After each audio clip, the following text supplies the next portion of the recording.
Culture channel. Thank you for tuning in and watching this programme with us today. As we're going to be looking at the Shepherd's Chameleon, we're at the rehearsals of this play today. It's written by Eugene Ionesco and it's directed by Moji Kareem, and I think you're going to be in for a treat in May.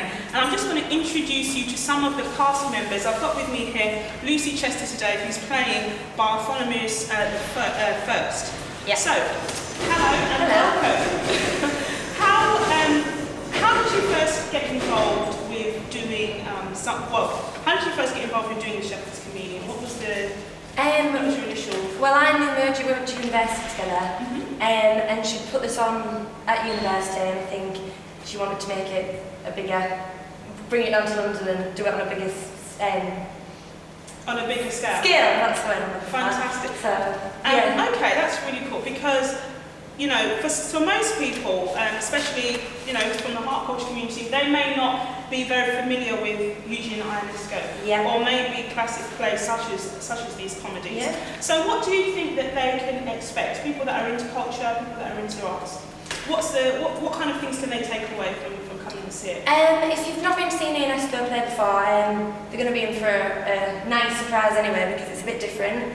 It's an absurd farce. So it's not your typical naturalistic, it's entering a completely different world, so they can expect to be coming into something and know it's a proper performance, it's a theatrical piece, it's very visual, it's very exciting and fast-paced. So it's definitely a treat if they've not heard of Ionesco before or watched any of his plays before.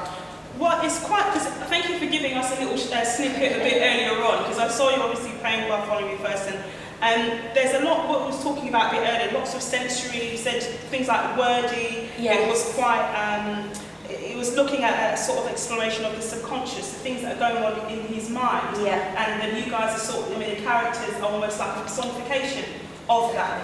What is it like playing someone's subconscious mind? It's a bit, at first it was quite hard to get into, because being on theatre before you initially go straight into wanting to do it naturally and wanting a background. But these characters don't have backgrounds, they're just there, the figments of his imagination.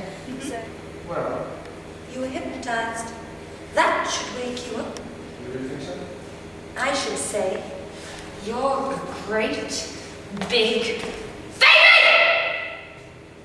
And what about the others? So it was just kind of reading the play, because it's always in the text. Whatever character you're doing, you will find what you're looking for in the text. Yes. And you've just got to sort of pick them out. Pick them out and go through it and find out what emotion you're feeling at that time. And so it's more emotions and actual.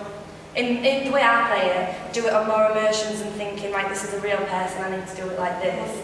Yeah. So, And how did you get into character? I mean, what was the kind of techniques that you used to really, you know, get into that zone? Oh, it depends, because my character changes throughout. At first, it's very, man's a bossy character, man's a complete theatrical, I know everything kind of thing. So she's quite vicious. So that was quite fun, because just to get into it, I just had to read the bits that Ionesco was annoying me on, and that would wake me up, so I needed to, prompt me to get them feelings, get worked up with it. Fantastic. And what's one of your favourite lines or bits of the play? The bit where it starts turning fun, because I'm quite a dark character to start with, and then there's the lesson time where I'm suddenly the teacher, and then I snap out of being the aggressive, horrible, vicious one. Suddenly I'm a teacher, no, and it's fun to take the audience from one thing straight into the next. There's no change or anything, just straight. Fantastic. Well, thank you for sharing a bit of an insight on the character of Bartholomew, and I'm sure we're going to be, we're going to enjoy seeing you in action. Yeah. Okay, thanks, Lucie. Thank you very much.